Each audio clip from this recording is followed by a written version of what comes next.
अस्सलामुअलैकुम नाज़रीन कराम, नई वीडियो में आपको खुश आमदीद कहते हैं। मुल्क की दो सबसे ताकतवर शख्सियात रंगे हाथों एक दूसरे के साथ मिल के अवाम के ख़िलाफ़ जो काम कर रही हैं उसमें पकड़े गए हैं। रंगे हाथों मुल्क की दो ताकतवर तरीन शख्सियात पकड़ी गई हैं। दस्तावेज़ी सबूत मौजूद हैं कि दो ताकतवर तरीन शख्सियात कैसे पाकिस्तान का, अवाम का, आइन का और कानून का तमस्खुर उड़ा रही हैं। आपको वो दस्तावेज़ी सबूत दिखाता हूँ।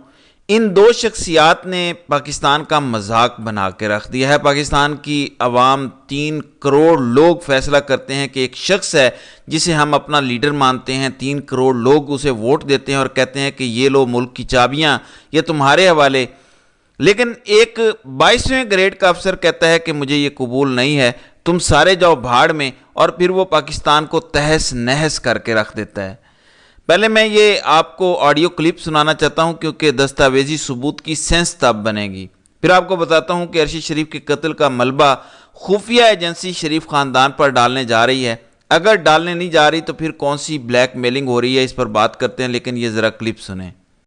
30 सीटें मियां साहब ने क्या करना? मेरी बात इतना बेवकूफ तो मैं भी नहीं। आप 30 कह रहे हैं, वैसे मुझे एक नंबर दे दे मुझे सारे।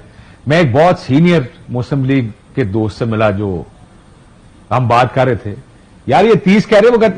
मैंने वैसे ही कहा, मैं कहा जी मैं चलो हिसाब किताब लाया को 30 सीटा। उन्होंने कहा सर 30 भी कोई नहीं, जो जीतने वाले वो 30 भी नहीं है। मुस्लिम लीग नून हार गया ना। मुस्लिम लीग 15 सीटें मुझे नून की तरफ से बूढ़ी औरतों से हमारे दोस्त ने कहा 15 सीटें नून जीती है।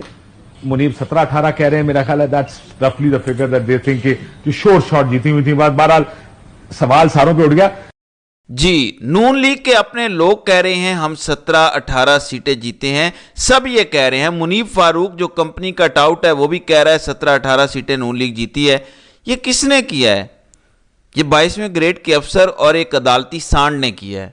2 अफसरान ने ये सब किया है।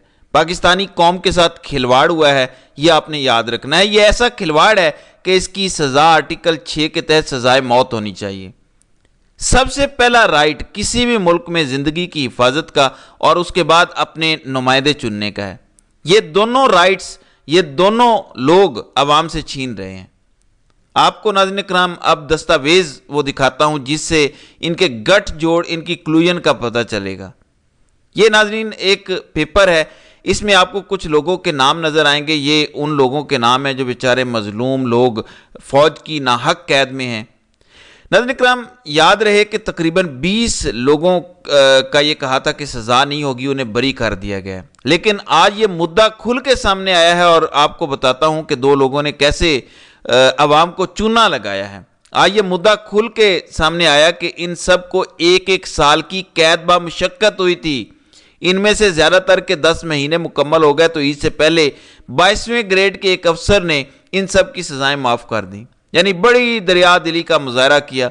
और अब ये खबरें मीडिया पर चल रही हैं कि 22वें ग्रेड के अफसर ने कितनी दरिया दिली का मुजाहरा किया, लोगों को माफ़ कर दिया। कितनी सज़ा? 1 महीने की सज़ा। लेकिन कहानी यहाँ से आगे बड़ी दिलचस्प होती है, ताकि आपको पता चले कि आपका मुल्क कैसे चलाया जा रहा है, कैसे आपको उल्लू बनाया जा रहा है, बेवकूफ़ बनाया जा रहा है। Pardon for my crude language. नाज़रीन कराम, attorney general of Pakistan supreme court को ये यकीन दिलाते हैं कि हम सब लोगों को सज़ा नहीं दे रहे, बल्कि कुछ लोग बरी भी होंगे। ये इसलिए कहा गया था कि सुप्रीम कोर्ट में एक सवाल पैदा होता था कि क्या फेयर ट्रायल होगा फौजी अदालत में। फौजी अदालत में जब सिविलियन का ट्रायल करेंगे तो जो मेजर या कर्नल केस सुन रहा होगा, जब उसका DG ISPR ये बयान चला रहा है कि किसी को नहीं छोड़ेंगे, सबको तुन के रख देंगे, क्या वो जुर्रत करेगा कि वो अपने सीनियर के खिलाफ जाके किसी को बरी करे? वहां पर अटॉर्नी जनरल ने कहा था कि 20 लोग बरी होंगे, सबको सजा नहीं होगी और किसी को 3 साल से ज्यादा सजा नहीं होगी। फिर कहा गया कि नहीं, कुछ की सजा 3 साल से कुछ ऊपर होगी। ये सब झूठ था। काजी साहब और अटॉर्नी जनरल का गठ जोड़ था, और अटॉर्नी जनरल और बादशाह सलामत का गठ जोड़ था, और इन तीनों का आपस में गठ जोड़ था। इस गठ जोड़ ने नौबत यहां पहुंचा दी है कि मिलिट्री कोर्ट में अगर 108 या 103 लोग थे, सबको सजा हुई है। दुनिया की तारीख में ऐसा कोई वाकया नहीं होगा कि जितने गिरफ्तार हों सबको सजा हो। ये कभी नहीं हुआ होगा। कोई एक तो होगा जिसने जुर्म नहीं किया होगा। इनको कोई एक भी ऐसा नहीं मिला जिसने जुर्म ना किया। और अभी ये कहा जा रहा है इनके अपने जावेद चौधरी की जानिब से کہ جن لوگوں کو ابھی بھی چھوڑا گیا ہے ان سے لکھوایا گیا ہے، گارنٹیاں لی گئی ہیں کہ اب وہ عام زندگی گزاریں گے، کسی قسم کی پولیٹیکل ایکٹیویٹی میں حصہ نہیں لیں گے، یعنی ساری زندگی کے لیے ان کو قیدی بنا دیا گیا، وہ کسی جلسے پر نہیں جا سکتے، احتجاج نہیں کر سکتے، پولیٹیکل ایکٹیویٹی نہیں کر سکتے، جو آپ کا آئین آپ کو بنیادی حق دیتا ہے وہ نہیں کر سکتے۔ یہ میرا نہیں، جاوید چودھری کا دعویٰ ہے۔ اب صورتحال یہ ہے کہ ایک طرف چیف جسٹس دھوکہ دیتا ہے پوری قوم کو لائیو سماعت کے دوران کہ جو میں نے ججز کے لیے کمیشن بنایا، سوشل میڈیا کے دباؤ کی وجہ سے کمیشن کا سربراہ اسے چھوڑ گیا۔ یہ بعد میں ثابت ہوا کہ جھوٹ تھا، کیونکہ کمیشن کے سربراہ نے خود کہا کہ مجھ پر کوئی دباؤ نہیں تھا، مجھے یہ ٹرمز اینڈ کنڈیشنز قبول نہیں تھی، میں نے اپنے ضمیر کی آواز پر چھوڑا یہ کمیشن۔ جھوٹا ثابت ہوا۔ پھر سپریم کورٹ میں کھڑے ہو کر اٹارنی جنرل گارنٹی دیتا ہے سپریم کورٹ کے ججز کو کہ لوگوں کو بری بھی کروایا جائے گا، ان پہ کوئی سٹرونگ کیس بن گیا ہے کہ فوجی عدالتوں میں سویلین کا ٹرائل نہیں ہو سکتا، لیکن کیونکہ یہاں ہر چیز فکسڈ ہے، یہ ملک بادشاہ سلامت چلا رہے ہیں، میچ فکس ہے، پہلے ہی پتہ ہے 6 ججز کا کیا فیصلہ دیں گے، 7 ججز کیا فیصلہ دیں گے، فل کورٹ کیا فیصلہ دے گی، کیونکہ ہر چیز مینجڈ ہے، جو نہیں مانتا اس کو اغوا کر لیا جاتا ہے۔ اب یہ گراؤنڈ سے اطلاعات آ رہی ہیں کہ پہلے ججز کو تھوڑا ڈرایا جاتا تھا، بڑے لیول پر نظام کو کنٹرول کیا جاتا تھا، اب اتنے لو لیول پر چلے گئے ہیں کہ کوئی بیوروکریٹ بھی ان کی بات نہ مانے غیر قانونی تو اس کو اٹھا کر لے جاتے ہیں اس کے فیملی ممبرز کو۔ اس گھٹیا طریقے سے یہ ملک چلایا جا رہا ہے۔ یہ گھٹیا سچویشن ہے جو اس ٹائم اس ملک میں بنی ہوئی ہے۔ ملک کے سب سے طاقتور عہدوں پہ بیٹھے لوگ کھلے عام جھوٹ بول رہے ہیں، نظام کو بیوقوف بنایا ہوا ہے۔ اب یہ ایسے ہی ہے جیسے میں کہوں میں نے یہ فون اٹھایا ہوا ہے، لیکن اگر آپ کہہ دیں کہ میں نے فون اٹھایا ہوا ہے تو میں کہہ دوں کہ تمہاری جرت کیسے ہوئی، میں تمہیں ننگا کر کے ماروں گا۔ اب بادشاہ سلامت نے یہ خود کہا ہے کہ 9 مئی کو تو 9 مئی کرنے والوں کو تو میں یہ ملک نہیں دے سکتا، یعنی الیکشن میں نے چوری کیے ہیں، خود بتایا ہے لوگوں کو، لیکن اگر میں یہی بات کروں یا آپ یہ کہیں تو ہمیں ننگا کر کے مارا جائے گا، ہمیں قتل کی دھمکیاں دی جائیں گی، فیملی کو ڈرایا جائے گا۔ ایک عجیب و غریب پاکستان میں پاگل پن کا سسٹم بنا ہوا ہے، یعنی کیا خود بھی یہ مانتے ہیں کہ کیا ہے، مانتے ہیں عمران خان کو روکنے کے لیے سب کچھ کیا ہے، لیکن ہم بول دیں گے کہ آپ نے دھاندلی کی ہے تو یہ غلط ہے، یہ گناہ ہے، یہ نہ کہو کیونکہ اداروں کو بدنام کر رہے ہیں۔ ان کی اوڈیسٹی دیکھیں کہ محسن اختر کیانی پہ جو ریفرنس لے کر آئے، جنہوں نے خط لکھا، ان ججز میں جو سب سے سینئر ہے محسن اختر کیانی، ان کے لیے لکھا ہے کہ انہوں نے اداروں کے خلاف ججز کو بغاوت پہ اکسایا۔ عدلیہ ایک ادارہ ہے، وہ ادارے کے سینئر ترین جج ہیں، وہ یہ بات کر رہا ہے، تم لوگ کس دنیا میں رہتے ہو اور تمہاری یہ سوچ ہے ڈفرز کے ڈفرز۔ افسوس ہوتا ہے، آج میں افسوس سے کہتا ہوں کہ یہ ٹین ایجرز جیسی عقل نہیں رکھتے۔ یہ بڑی پریشان کن صورتحال ہے، پتہ نہیں پاکستان کے مستقبل کا کیا ہوگا۔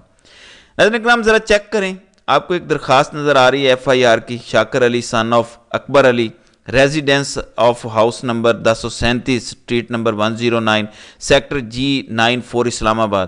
سیکٹر G9 سرکاری ملازموں کے رہنے کی جگہ ہے۔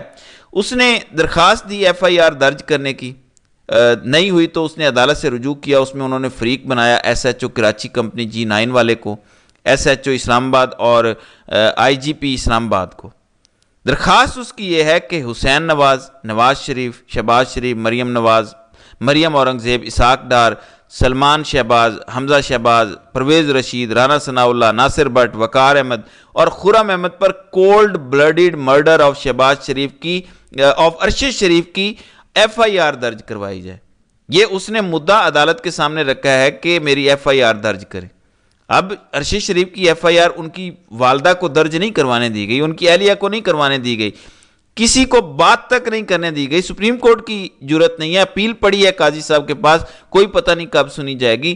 نیچے لیول پر بنک کر کے کیس کو داخل دفتر کیا جا چکا ہے۔ اب ثاقب بشیر نے بڑا انٹرسٹنگ بتایا، وہ کہتے ہیں کہ عجیب ہو گیا، ارشد شریف کیس اس سے قبل مجسٹریٹ داخل دفتر کر چکا۔ پچھلے سال جون سے سپریم کورٹ نے ارشد شریف از خود کا نوٹس کیس مقرر نہیں کیا، ان کی فیملی انصاف کے انتظار میں ہے، لیکن ان کو معلوم ہی نہیں، اور اسلام آباد کے ایک شہری شاکر علی تھانہ کراچی کمپنی پہنچے، درخواست دی کہ ارشد شریف قتل کا مقدمہ ان سب پر درج کریں جن کے نام میں بتا چکا ہوں۔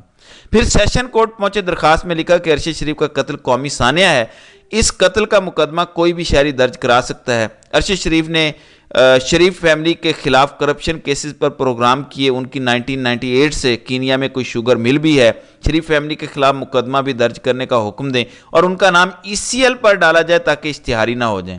एडिशनल सेशन जज ने 19 अप्रैल को IG, SSP और SHO से रिपोर्ट तलब की है। अब आगे देखिए होता है क्या। अरशद शरीफ की फैमिली को मेरी इत्तलात के मुताबिक इस बारे में इल्म ही नहीं। थर्ड पार्टी उठकर मुकदमा दर्ज कराने पहुंच गई है।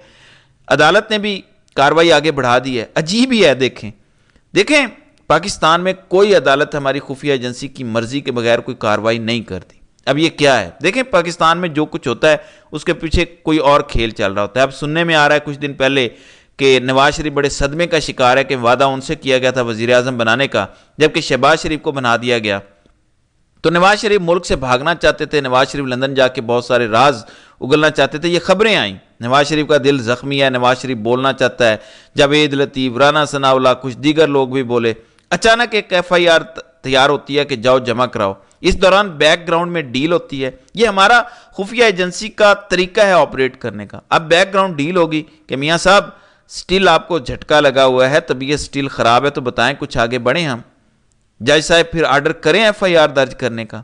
मरियम कुछ अपनी तकर्रियां कराना चाहती हैं मोहसिन नकवी के साथ, उनका थोड़ा सा टाकरा है।